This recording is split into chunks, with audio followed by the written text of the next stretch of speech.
welcome to another week of Leathercast Music. Happy Father's Day. I'm John. And I'm Jim. Happy Father's Day. Yeah. Yep. Hey, it was our birthday. We don't recently, take too. days off for things like days that are all about us. That's right. I think we use it to justify the time. Probably something more like that. Like, oh, hey, it's Father's Day. Don't give me any shit for this. That's right. Happy birthday, too. Oh, happy birthday to you. I was actually born on Father's Day. Today's not my birthday, but... No, but next year it will be. Hell yeah. Father's Day will be your birthday. Super cool. Yeah, we went to a wedding yesterday, and I was like, man, they did Father's Day weekend, and they had a wedding. Like, they didn't even think about it, you know? But after it was all planned and rolling, it's like, well, we can't stop now. Right. And I was like, that guy just, like, made Father's Day all about his wife for the rest of his life. True story. Good job, dude. Right. That's funny. Maybe it means he gets an extra fun weekend, though. That's true. You know, so that's pretty cool. Little extra focus. Yeah, we had Christmas in July and June because my family lives out of state, so we get together in the middle of summer because it's easier than winter. So that was fun. Got some new projects to do, some Raspberry Pi projects. Yeah, and driving this winter would have sucked. I can tell you because I had more than one plane get delayed or cancel this winter because of weather. Yep. Going to where we live. So driving would have been not too unpredictable.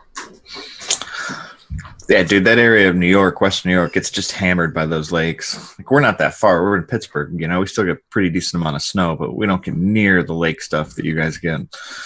Right, and then there's those special places. Like, you got Erie County that gets, like, hammered by Erie Lake. Right. And then you've got everything south of Ontario County that gets hammered by Ontario Lake, and then you got those special counties in the middle like Genesee and Wyoming that get hammered by both lakes. Oh yeah. Super fun. I remember the 2-story high snow drifts. Good times. Yeah, there's nothing good about that. It is when you're a kid and you're off school for 2 weeks and get to play in 2-story high snow drifts. I have a couple pictures of my car in my driveway just from a couple of years ago where, like, I'd have to snow blow and I'd have to, like, on the edge of the driveway, I'd have to let the snow fall because the snow blower was lower than the driveway than the snow. Right on. So I'd have to let it fall and then go and do that section again. You know, and the snow was like way higher than my car. Like, if you took a picture from one angle, you couldn't see my car. You know, because the snow was higher than the car in the driveway. You know, we got a little turnaround or whatever. That's where we parked. And it's like if you were on the other side of the turnaround, you couldn't see the car. The snow was in the way.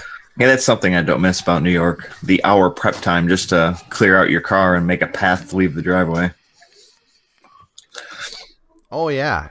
It's like get out there at 5:30. Frickin' there's farm fields on every side of the house, so the wind is just like whipping. So if you don't have the proper attire on, and then it's like you need 2 winter coats because you go out and you snow blow everything. And you look like the abominable snowman when you're done because the wind is just blowing all the snow right back at you. That's right. It's covered. Blowing it. So you're just covered head to toe in snow. And it's like, okay, I'm done. Now I'll take off all my clothes and change for work. Right. Not good times. No. Hey, perfect time to talk about winter though, in the middle of June. Yeah. When it's a distant memory. We got to prep ourselves early. Winter is coming. Right. Yeah, it's gonna come all over this place. You're like, here you go, face shot. Oh, snow. So this week, what albums did we have? We had How to Make an Egg by Andrew Bird. Close. Mysterious Production of Eggs. And Pet Yeah, Sounds I by don't- the Beach Boys. Is it mysterious? I mean, pretty much like a lot of animals make eggs, regardless of whether someone else is involved. It's true. You know, chickens lay eggs whether there's a rooster or not. But did it come first? It's mysterious. From all recorded history, the chicken came first. That's right. And then rolled over and had a cigarette. Well, I'm just saying, the chicken lays the egg, right? That's right. As far as we know, like the evidence that is before us, the chicken definitely came first. Yeah, for sure. But that's doesn't mean the egg didn't come first. It just means the evidence that we have at our disposal, the chicken came first. Okay, so it's not mysterious. It's not a mysterious production of eggs. Wow. If this album made me lay an egg, that would be pretty mysterious. So what'd you think of this album? I thought it was really good. I listened to it a couple times. His vocals really reminded me of Jack Johnson. However, this album was like listening to Jack Johnson if he was talented. So Instead of just playing four chords around a beach campfire. yeah. I shouldn't say that. I like some of Jack Johnson's songs, but No, I do too. And I never actually made that vocal connection until you had said it. I was like, you know what? I can kind of hear that. that's just what I thought while I was listening to it. I was like, oh, this kind of sounds like Jack Johnson, but these tunes are more, I don't know, original and fun and different, but not different. Sure. You know, because music is like any music you listen to is rooted somewhere else. You know That's what right. I mean? Music is one of those things where it's like proof. Well, any kind of art form really is just proof that if there wasn't appropriation, nothing new would ever get made. For sure. Because even something that sounds totally new still isn't new. You Right. know? It's just somebody's new take on something that somebody else did years ago. And that's how I try to, in my more mature years here, try to judge and analyze music. Is most of these tropes, chord progressions, arpeggios, like they're not unfamiliar, but to me it's good if it does follow a certain pattern. My ear does like certain things, but if the song and the artist, if it's an honest expression of whatever, you know, instead of being some, you know, what kills me is like American Idol type stars or most pop stars where they're just singing a song that was written for them that doesn't feel like an honest expression, you know. It's one reason I really like singer-songwriters, because even though they use familiar musical tropes, it still feels like an honest artistic endeavor, you know. Yeah, and I can really appreciate some writers for pop artists who I wish I could name some, but I can't. No, I do too. Like, I really wanted to uh, hate like someone like Bruno Mars, but I've listened to some Bruno Mars and I kind of like some of it. And I hate that I like some of it, but it's pretty good. Why do you hate that you like some of it? Because it's just too mainstream pop. I wanted to hate it. You know, the punk side of me is like, it's radio garbage, but it's actually pretty decent. I feel that way about Justin Timberlake. I kind of feel that way about Justin Timberlake too. I wanted to hate him so bad, and then I heard that song "Sexy Back." It's not even lyrically a great song, but that mix, which isn't Justin Timberlake, it's his producers, but man, grabs me by the short hairs every time. Yeah, not just that song. Like, so I kind of dug that song, and it was a band, local band here that I saw perform it that made me appreciate that song more. And Nice. then he did an HBO special, and I watched it, and I was just like, fuck, this guy is talented. He really is. Yeah. I was like, oh, I just don't want to like a guy from a boy band, but I kind of do. Yeah, he's kind of got it, you know. Now, Andrew Bird, though, he's not something I would consider mainstream pop by any stretch. I've always kind of imagined him like that coffee house deco kind of thing, you know. Well, I've never heard of him before last week. Right on. But that doesn't mean anything. I haven't heard of 80% of the people that are on the radio singing popular pop songs now. So. For sure. Well, he's kept putting out albums too. I mean, I'm pretty sure he's got some new works from at least this year, if not this past year. But like I mentioned a couple episodes got like ago, 29 albums under his belt. Yeah, it's pretty sick. But like I mentioned earlier, like I kind of tend to gravitate towards people's earlier works, you know? So I find it interesting that you picked another artist that used symbols as song titles. I did too, didn't I? Although on my track listing, it calls number 1 and number 12 untitled. Huh. Yeah. Yeah. Mine's a / equal / Well, that checks out mathematically. And then / equal / equal / I think that also checks out mathematically. Yeah, maybe. I want to know, how do you get a fake palindrome? So one of the songs is Fake Palindromes, and that was one of my favorite songs on the album. Yeah, it's a killer tune. Well, let's play a little bit of that and then talk about it. Let me know if you can hear it, and we can fix it live while recorded. Whatever. Oh yeah.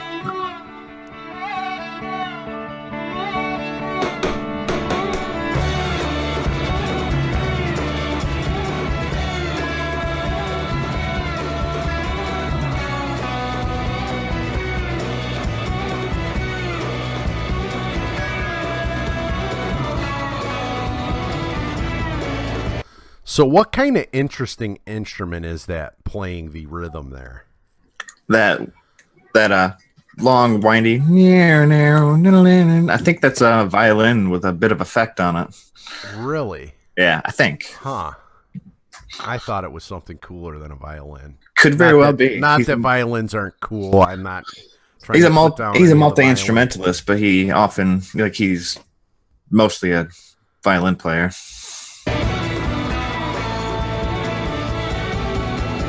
Okay, I hear the violin. My two-eyed Disney bride, what is tried? Swapping your blood with formaldehyde. Monsters?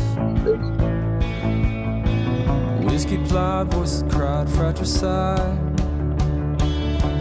Jesus, don't you know that you could have died? You should have died. Or with the monsters at all. Monsters will walk the earth. And she's got red lipstick and a bright pair of shoes. And she's got knee-high socks, what to cover it bruise. I have knee-high socks, but I don't use them to cover my bruises.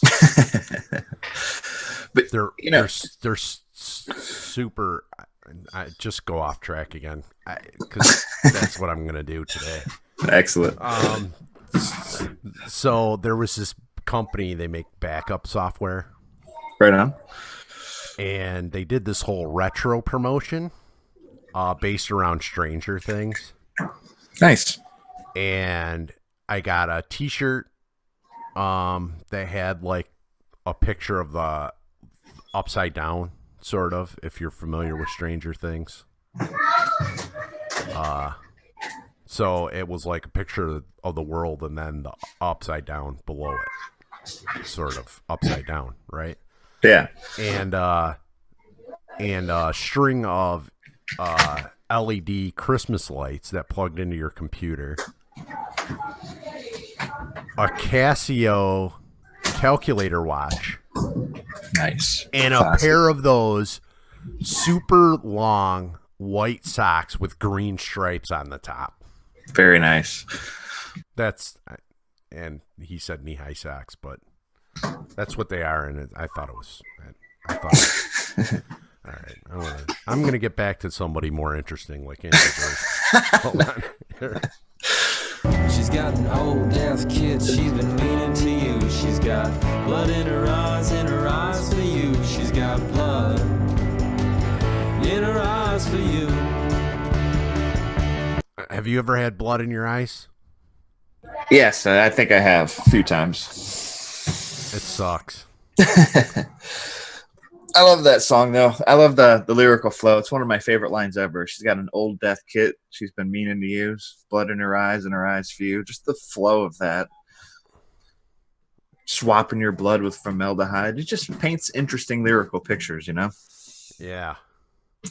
Yeah, and I love that it's rock, but it has the violin and stuff throughout. I don't know. This guy is I really like it. I really do too.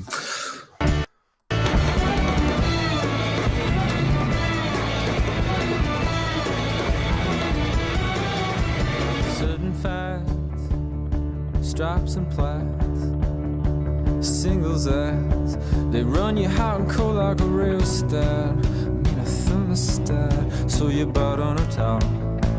Hope it won't hurt too bad. My dewy eyes in bright waters try. You think anybody's using their rheostat as they're listening to the show? They're like, turn this shit down. This is I would really enjoy this show if that fucking dick would quit talking. Well, this song is definitely a good takeaway for me, but I like so many tunes on this. I think one of his major singles from this was number 3, A Nervous Tick Motion of the Head to the Left. I think that was I love that song too. That was a good one. that was a single off this. Let's go to that one.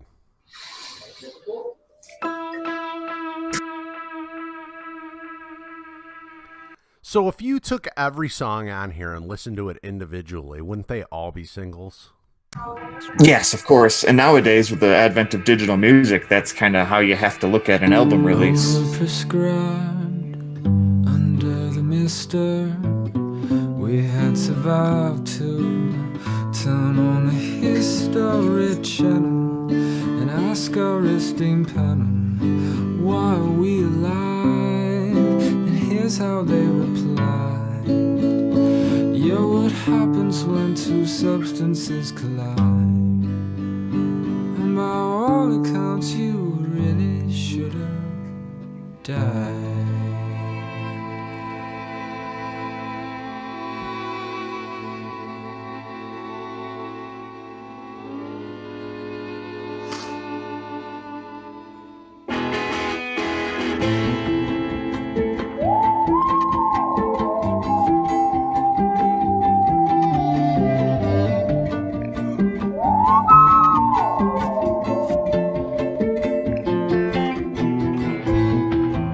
Stretched out on a tarmac,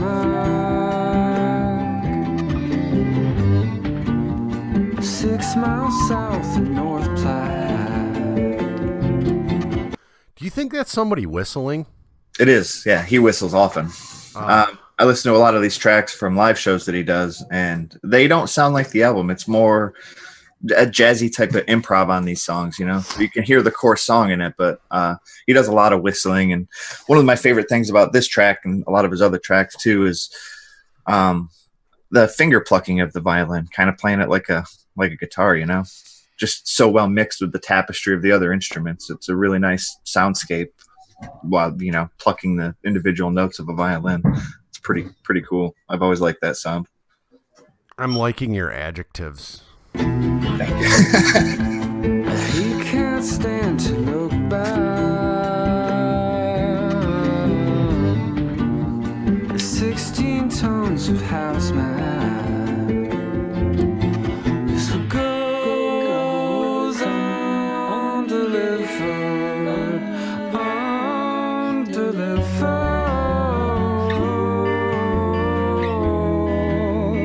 Boom, boom, boom, boom. It's a nervous sick motion of the head to the left. It's a nervous tick motion of the head to the left. Of the what? The head to the left. So exercise yourselves till you're bereft. Cause it's a nervous tick motion of the head to the left. To the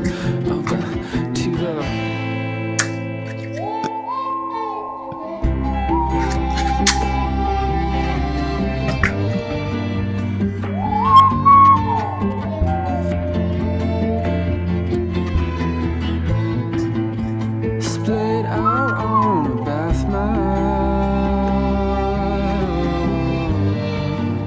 6 miles north of South Platte. That back part of that second whistle, that's a tough one. It is a tough one. Man, I just lost Bluetooth connection on my mouse, and I don't have another one, so kind of freewheeling it here. That's all right. That's what God made keyboards for. I know, right? I wish I could find mine. You don't have a keyboard? What are you working on, an iPad? What is going on over there? No, I'm using a Mac with multi-screens, and I can't float over to my other screen now. There's not a way to. There's. I'll figure it out. Don't worry about it. It's window key something on a real computer. On a real computer, I got an iPad Plus here. Right. Plus. That's right. No, I love that track. It's one of those big singles. Did you have any other takeaways from this? Well, I thought the Happy Birthday song was kind of depressing, so. Me too. I remember last week when I mentioned this album, it was like tracks 3 through 13 or whatever. The first Untitled and like the last 2 tracks were kind of meh. But there's a track on here called Tables and Chairs. This is one of my favorite lyrical flows ever for some reason. It starts at like the 2-minute, 38-second mark on Tables and Chairs. All right.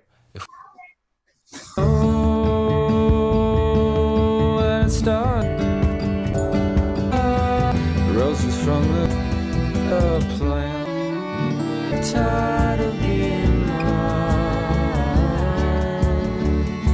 Okay, it should be coming up here in about 10, 9, 8, 7, 6, 5, 4, 3, 2, 1. Here you go. I know we're gonna meet someday in the crumbled financial institutions of this land. There will be tables and chairs, there'll be pony rides and dancing bears, there'll even be a band. Cause listen, after the fall, there'll be no more countries, no currencies at all. We're gonna live on our wits, we're gonna throw away survival kits, straight butterfly, nice rider all. And that's not all. Whoa, there will be snacks, there will. And there will be snacks, there will be. There will be snacks. That is pretty good. I just love that flow. The financial institutions will crumble, but don't worry, there's going to be pony rides and snacks. That's right. It's perfect. I love it. Oh, that's good. If you don't mind taking a quick detour, one of the other things I love about a good fiddle player is the ability to do some older styles of music. Are you able to pull up his other album called Oh, the Grandeur? Probably.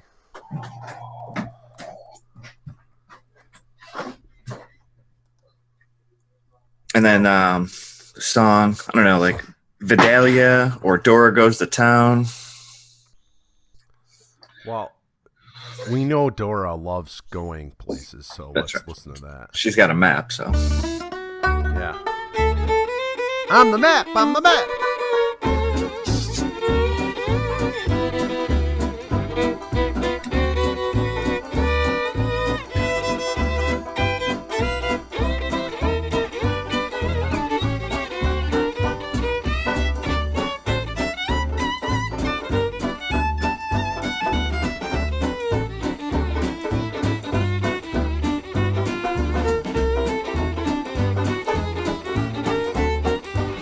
She got a ham in a handbag, a pig in her purse. She got a two-blind, no-crop, baby bugger. She got a burlap sack. She's on a Brothers parade. Gonna get some cherry cigars and some lemonade.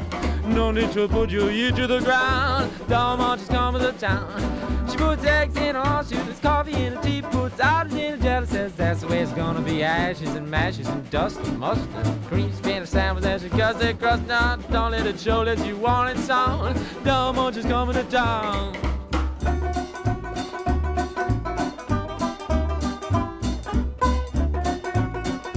Is he actually talking about Dora the Explorer? I don't think so. He could be. What do I know? I mean, he starts off, he's like, she's got her knapsack, and I'm just like, holy shit. Right.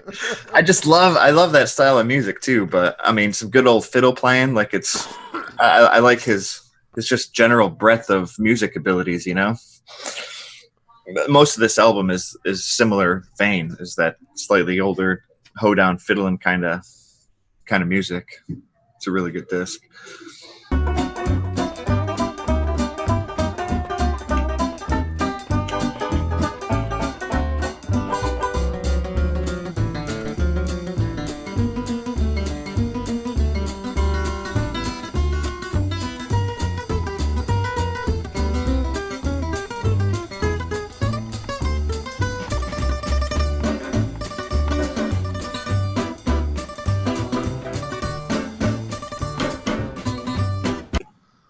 So, what two instruments were those, or were those both banjo? Sounded banjo-y. One of them could have been a guitar played on, the higher frets. Right. But I'm pretty sure one of them main was a lead banjo. there, the back definitely was a banjo. Yeah. I'm just curious what you thought.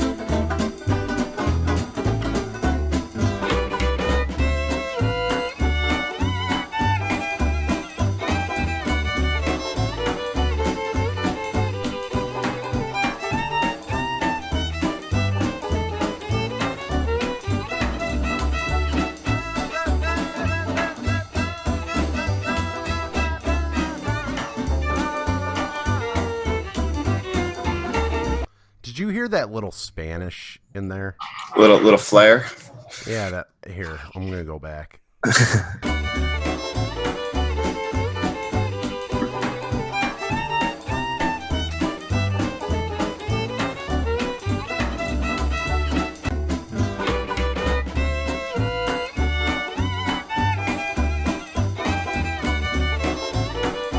Oh, yeah. That little rundown.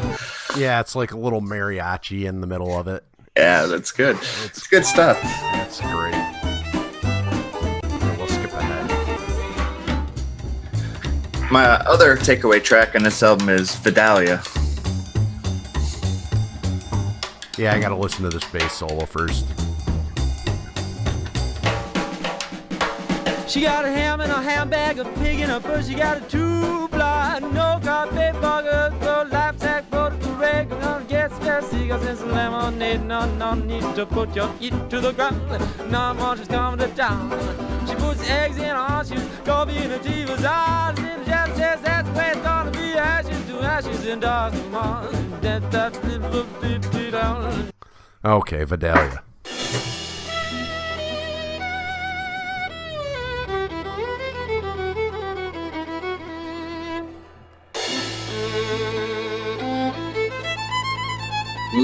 So good. I'm a sucker for strings.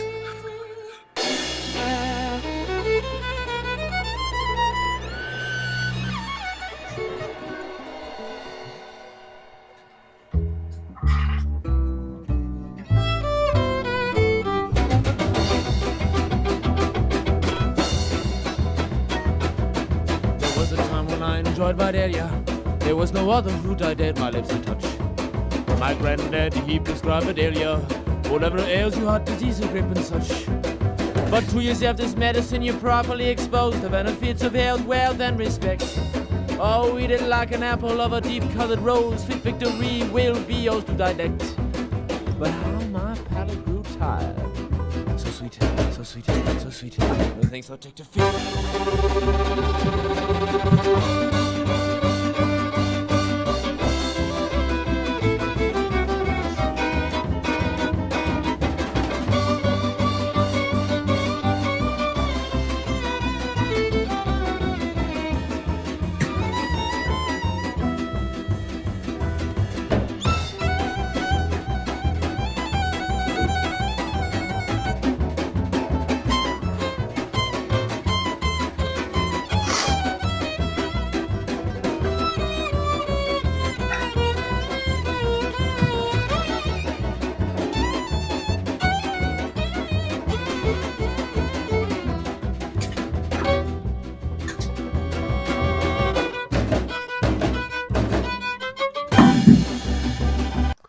All right.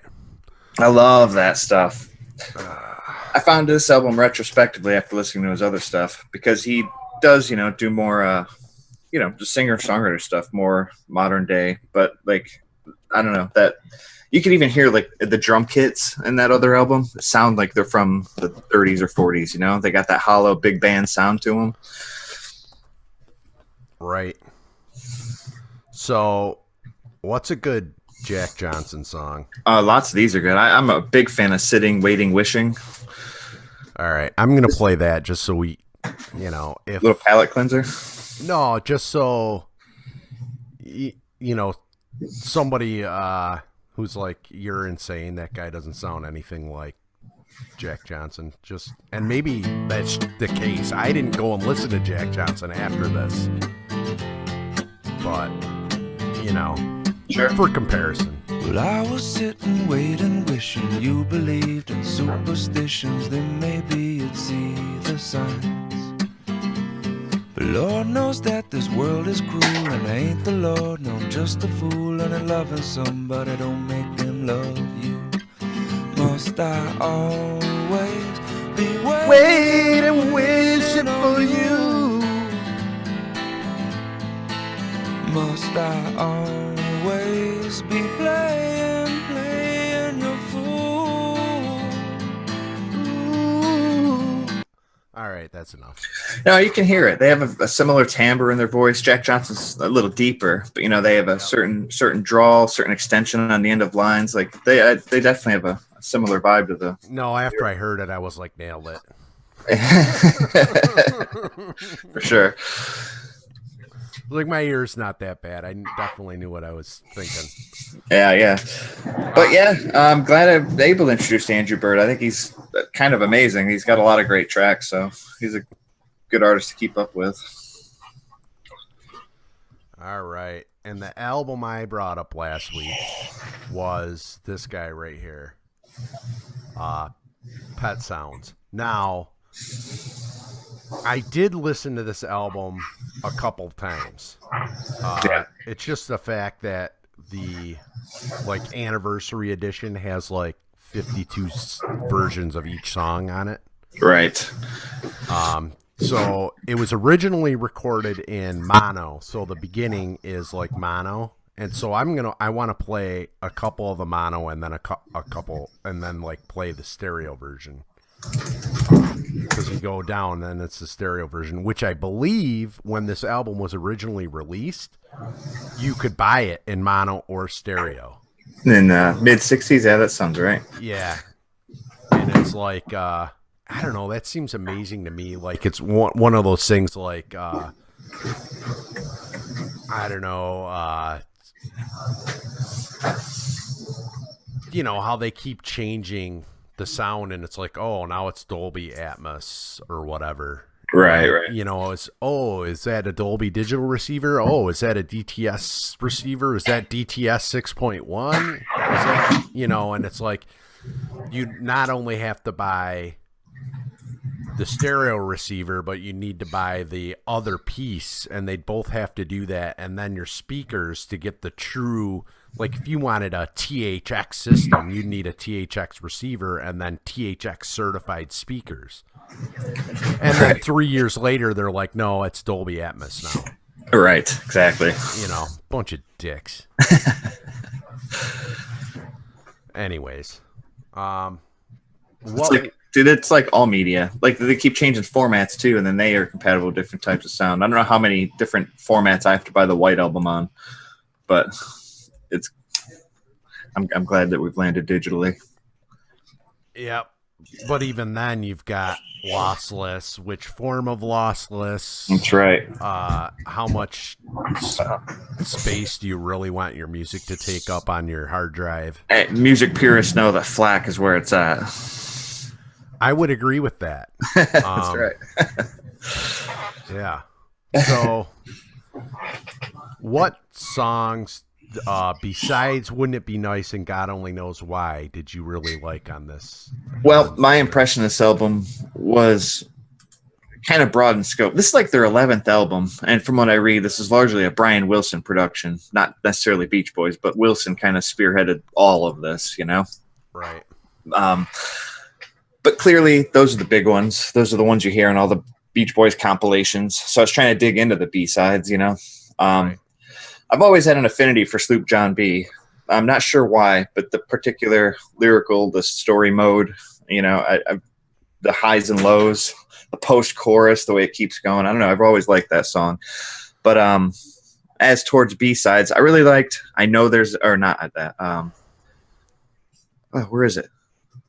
Yeah, I Know There's an Answer. That's the one. All right. What? We'll start with that one. Oh, yeah, I like this one, too.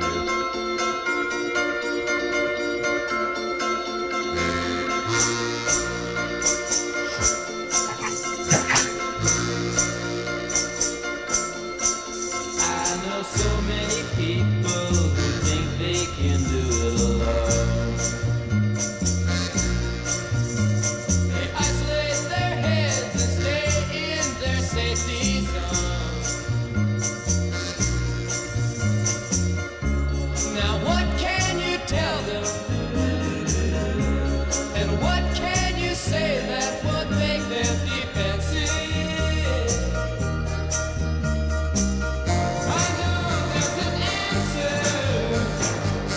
I know now, but I had to find it by myself. They come on like they're peaceful, but inside they're so uptight. They trip through the day and waste all their thoughts at night. Now how can I come and tell them the way that they live could be better?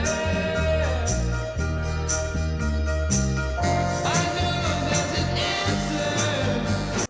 All right, so that's half the song there. Yeah. I'm going to start halfway through on the stereo version. Okay.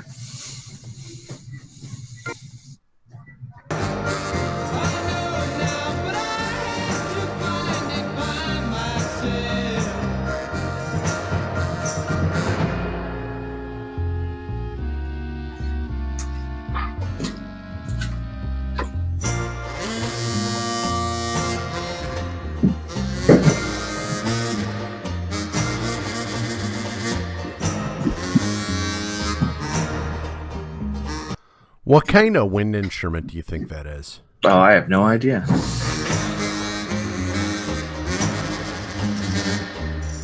Is that a wind instrument? Sounds like a bassoon. Now how can I come and tell them the way that they live could be better? I know there's an answer. Does it sound brighter in stereo? It does sound a little brighter, and it sounds like I can make out the separation of the instruments and the vocals a little better too. Like I noticed when we first started playing it in mono that whatever that woodwind instrument is a little too heavy, and it was kind of, breaching into the lyrics a little bit. But when you switch to stereo, it kind of felt separated, like they were slightly better mixed. They should have done this album in quadraphonic stereo. From what I'm reading, it's a saxophone. Okay, that makes sense. There's some flutes in there too, but I'm pretty sure that loud one's a saxophone. Yeah, I don't think a flute hits those lows. No, not like that. Well, I dig this track. Like, it's a little drowny. There's not too much of a middle eight. It doesn't separate too much from its main melody. But some of the rundowns between verses into the chorus, that first little bit after the chorus, just had some interesting tones musically that I really liked. But I really like the song, like the lyrics to it. Like that verse, they come on like they're peaceful, but inside they're so uptight. They trip through their day and waste all their thoughts at night. Now, how can I come on and tell them that the way they live could be better? And it's like in the 60s, especially when this was made, like it's a call towards LSD users, Right. It's like they're out there thinking amazing things, reaching new thoughts, but they're kind of just wasting, like they're not doing anything with this, preaching about how they're peaceful, but internally conflicted and kind of wasting whatever insight they think they've gained, kind of spoke to me, and I kind of like that. Huh. Yeah, I was gonna I'm gonna go to Wouldn't It Be Nice and kind of draw, I don't know, this particular song just screams how different society is now. Right. From this, and we'll play it. I'll stop a couple times and then we can talk about the social impact or whatever. Sure.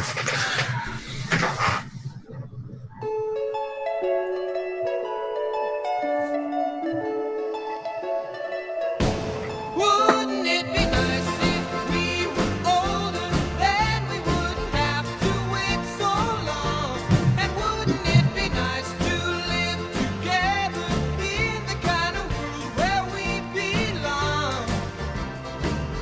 No one's gonna make it that much better when we can say goodnight and stay together. Wouldn't it be nice if we could wake up in the morning when the day is new? After having spent the day together, hold each other close the whole night through. What happy times together we'd be spending. I wish that every kiss was never ending. But wouldn't it be nice? Maybe if we think and wish and hope and pray it might come true. Run, run, will. Baby, then there wouldn't be a single thing we couldn't do. But we could be married, and we'd be happy. Then we'd be happy.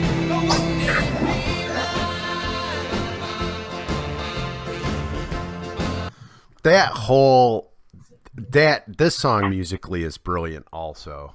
It is. It's just so good. I was just thinking, it's like the whole song's just in a major scale, but it's like the best possible production of that major scale, Yeah, and then the vocal harmonies are Yeah. You can even hear some minors in those harmonies too, to make that beautiful mesh tapestry in the background,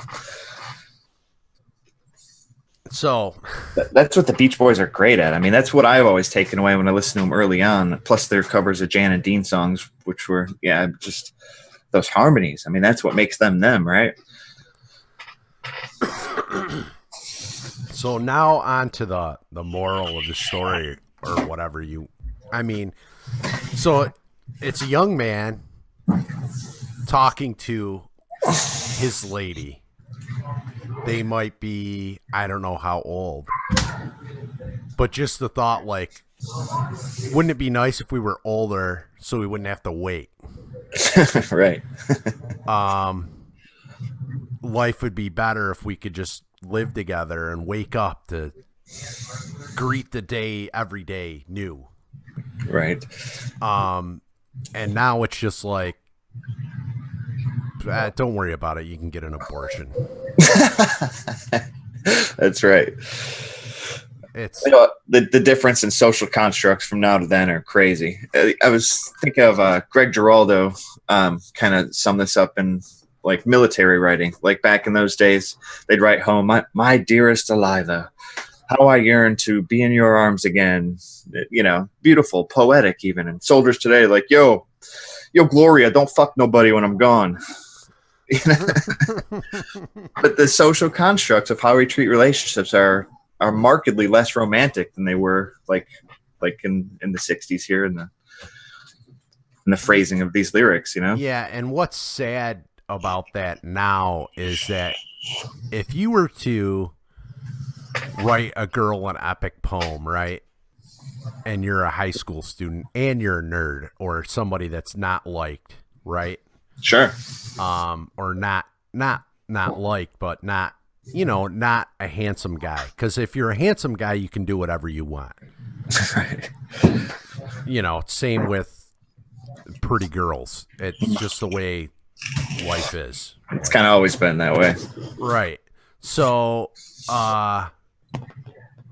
the guy writes her a poem, and instead of it being like, wow, this is romantic and sweet, but I'm not interested, it'd be like, oh, this guy's a creep. Right. Me too. You know what I mean? Too. Poor nerd. I feel violated. # me too. Like it does. It gets carried away sometimes, you know? It's like, how did so many of these guys get away from it so long? Probably because they're all good-looking guys. Well, Yeah. Harvey Weinstein excluded. Yeah, well, That guy looks like a pig. yeah. Well, he was wielding power and influence. That's different. Yeah. But there is a very romantic trope to the lyrics of the song. I love that. It's a hopeful for the future too, you know, like wouldn't it be nice if let's imagine a future together? Like it's sweet, you know? Right. And then, my opinion, the best song on the album, we're going to play God Only Knows Why, which I didn't really listen to that much when I was listening to this album. I actually skipped it. Yeah, so did I. Because I've just heard it so much. Right. That's not the part I wanted to dig into this album, because I know those songs. Plus I did listen to Sloop John B, because I've heard that a billion times, but I really like that, so I listened to that a few times.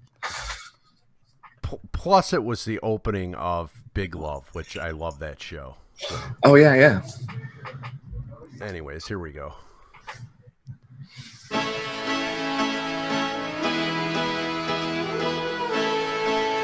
Is this mono? No. No.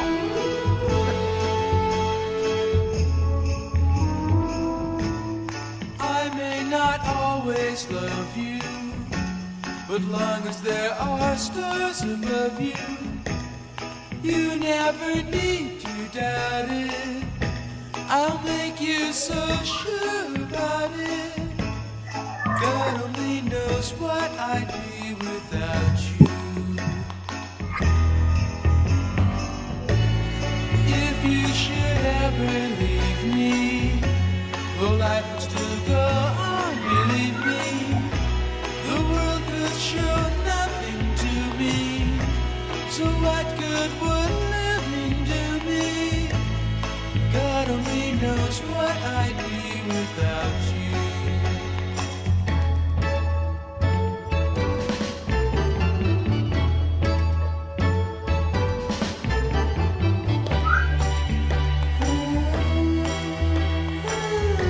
Bo, bo, bo, bo, bo, bo.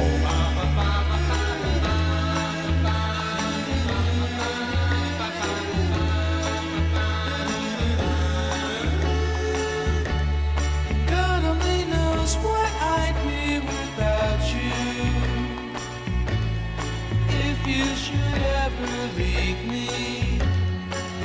efforts to go on. Believe me, the world could show nothing to me.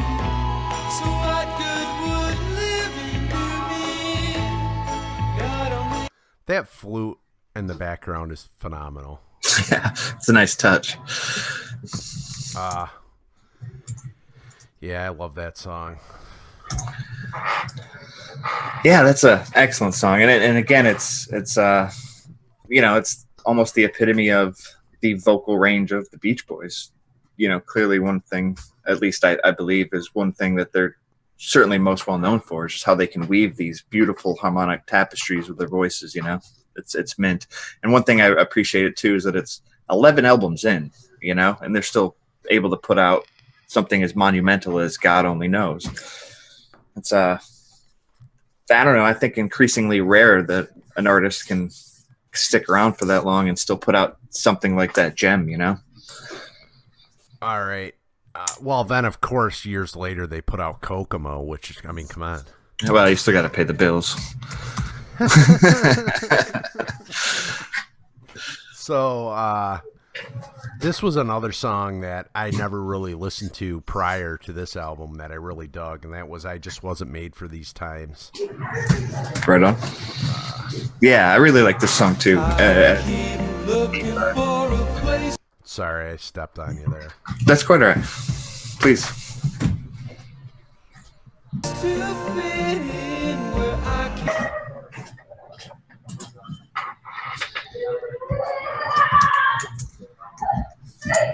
I keep looking for a place to fit in where I can speak my mind. It's called the Internet. I've been trying hard to find the people that I won't leave behind. They say I got brains, but they ain't doing me no good. I wish they could. Each time things start to happen again, I think I got something good to go. How far, let's see. This was written in 66. Yeah. So, when did Brian Wilson die? In the river or whatever? Or in the ocean? It's late 90s, was it? Or Was it? or is he still alive? Still alive. Didn't one of It's a the Mandela effect. Didn't one of the Beach Boys die? Probably. I honestly don't know. Huh. I guess I am crazy. Maybe he did in an alternate reality, and you're experiencing part of the Mandela effect. Yeah. Whatever. So I don't know. My total take on this album. I read that this album is. Go ahead, Dennis Carl Wilson. Yes. The middle brother of bandmates Brian and Carl. Yeah, I just remember watching a movie about the Beach Boys, and one of them Had passed. Yeah. Right on. So this album is heralded as a milestone in early psychedelia. Being in the 60s, it's considered a psychedelic album, which I don't really get that sense, you know? Me neither.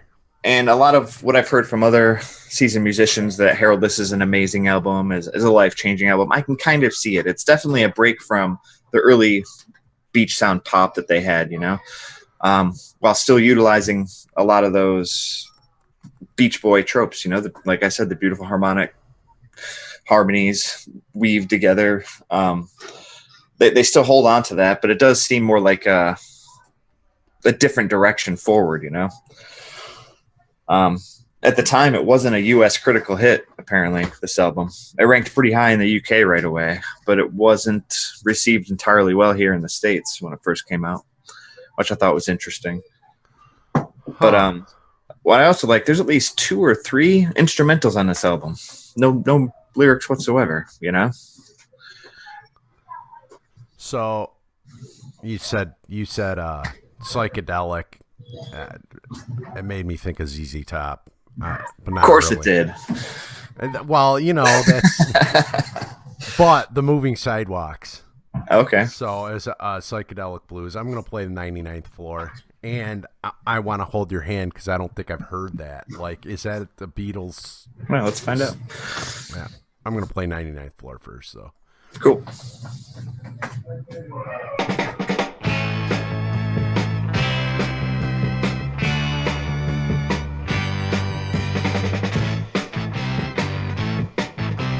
I woke up this morning, I didn't feel so good. And then my baby told me, I'll make you feel like you should. So we got on an elevator, then we shut the door. Said we won't stop till we get to the 99th floor.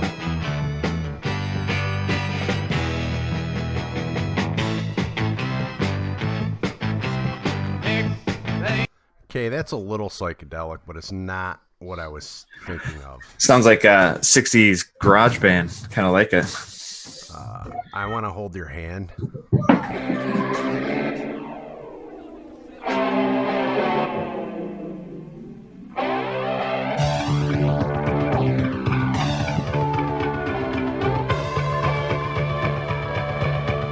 Oh yeah, got that sound there.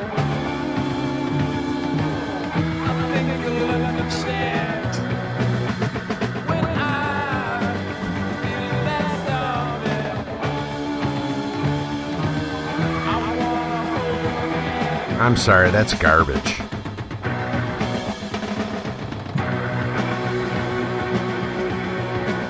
All right, here we go.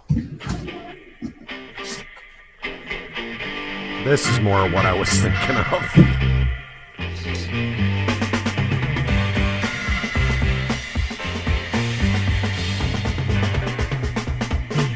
I'm sitting here in my room. I'm thinking only of you. But my head is in another place. I'm so far out I can't remember my face. Yes, I can see what this is doing to me. My mind never lives in a tree. I've been This is all I needed for you to make me feel way I do, out of control. Yeah. This style of music, that's definitely kind of what I think of when I think of like a 60s, even 70s type of acid rock, Right. And it's odd. I mean, they don't call the Pet Sounds psychedelic rock per se, but just a gem of psychedelia. But I still don't see it. Like I see it as kind of a break from their more pop roots, but I still don't quite see it as psychedelia, Yep. It's just a next step moving forward, But it was good. I like Pet Sounds, but I am still a little conflicted that so many artists and stuff I respect consider that to be. Maybe it's just because I'm a younger generation than these artists that I speak of, but I don't see it as this life-changing gem. Even for the times, there was a lot of other music happening that I think triggered more forward-thinking rock, forward-thinking music. I think it was a great step for the Beach Boys, but I don't find it to be that milestone of next-gen music, It's hard to put next gen in context when you're talking about something that's 50 years old. That's true. No, absolutely. But I'm trying to, contextualize it with other music happening around it in the mid 60s. And it's good. It fits the times. And I think it was a good 60s album for the Beach Boys coming away from some of their 50s earlier stuff. But to be a life-changing type album, even for people that are 10, 20 years older than us, I don't see it. I wasn't there, so I can't fully see it. But retrospectively, it's hard for me to picture. Yeah, I'm glad I listened to the album. I had listened to that all the way through before because I had it on vinyl, or I should say my dad had it on vinyl. but I don't remember. Like I haven't listened to it probably since I was a teenager. You know what I mean? Right. Through, so I've never listened to that particular album all the way through. It was a good ride. I really enjoyed listening to it, and I really liked some of the instrumentals. I was expecting classic Beach Boy vocals to kick in, but it didn't. It was just a good piece of music to keep moving the album forward, and I really liked that. Speaking of vinyl, I had mixed a Beatles song with the Beatles version and a Paul McCartney. I believe I used "Trippin' the Live." Fantastic album. Right on. And then I can't remember what song it was. Oh, it's Sgt. Pepper's. Right on. And I had mixed the original with the live song using the record player and the tape deck on the record player, on the... Yeah. I don't know. How'd that sound? At the time, I thought fantastic. If I went and listened to it now, I don't know. But...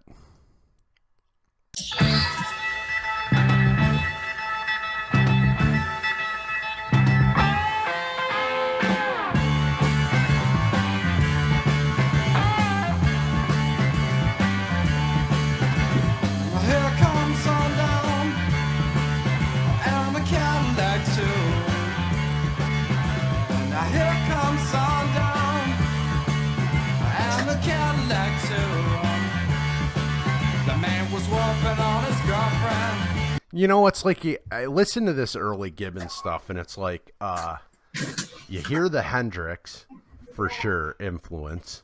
Sure. And then it's like, not that it's a huge departure, but you go from that, like these first 5 songs, this is their, box set or whatever. Right. And they included these first 5 songs that weren't ever released anywhere else. I believe Miller's Farm and Salt Lick were an iteration of ZZ Top before it was the 3-piece. Gotcha. And I don't think that lineup ever did a full, a full song. Right. Or a full album, I should say. But I'm sorry I always go down that path with these guys. That's okay. I do have to step out soon. So my daughter introduced me to this new artist. He goes by Cave Town. Specifically the album Lemon Boy. Okay. That's my album pick for the week. The single that she started me with was Pigeon. I think it's later in the album. But dude, give it a full listen. Like he's this little skinny 18-year-old ginger kid from Britain. But it's so good. Like there's a lot of similar devices, a lot of minors, switches, but and he kind of uses these devices in this different ways though. Like it's a good listen. I wanted to do something a little more newer though. This is a 2018 album from this up and comer, if you will, from Britain, and it's pretty solid. Okay. So I'm gonna do something. You're familiar with Leo, right? I don't know if that I am. Leo I can't pronounce his name. But if you look up on like YouTube, Leo Metal, it's a guy, he does a lot of... Oh, yeah, metal covers. So what I want to do is I want you to pick 5 songs of his remakes that you think he did really well and fit. Now, all the songs he does really well, but I want you to try to find 5 that you were like, he did these really well. These songs are even better metal than they were originally. Awesome. I will absolutely do that. And then 5 songs that you're just like, it sounds okay, but this shouldn't have been done. Right on. That sounds like super fun. And I will do the same, and then I kind of want to see where we both fall with our picks on it. He's got, I think he's got like 200 or something songs on YouTube. So Right on. I think it'll be interesting to see if we come up with the same picks. Yeah, I'm probably going to gravitate towards more recognizable titles, but they're all recognizable. He doesn't really do obscure stuff. No. Yeah. All right. That sounds fun. I love it. So that's my pick. So I'm gonna go with the cover band. Sweet. And I'm going with a new artist. Good stuff. Check them out. All right. Follow me on Twitter at Johnny Redbeard. Go to shop.blathercast.com and buy some stuff. I just started the Freedom line of shirts and that and hats and pillows and whatever. Right now I've just got like an American flag get up happening with the shirts and the hats, but we're gonna have some pretty cool shirts. I think I'm gonna have America FES shirt, and it's gonna be awesome. Right on. I'll have to check it out. Shop.blathercast.com. Yeah, that. Yeah, I'm gonna put a bunch of stuff in that Freedom line. I want to try to get a bunch of stuff before the 4th of July to celebrate. This spectacularly awesome and flawed country we live in. Excellent. Yeah. Sweet. I'm on Twitter at Legatus. Not to say that every other country isn't worse, because they are, because we're number one. We're America. Fuck yeah. But, That's right. We're all run by politicians, so we all suck. That's right. You're not wrong. I think our country's we got a fat country. We should trim it around the edges, shave off California and Florida, thin out a little bit. You really think Florida? Hell yeah. Gone. It would be nice if you went to California or Florida and you're like, "Oh, I'm leaving the country." California's kind of like leaving the country. That's what I hear. Haven't been.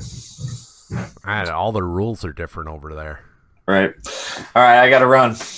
Me too. All right. See you later. All right, man. Peace. Peace.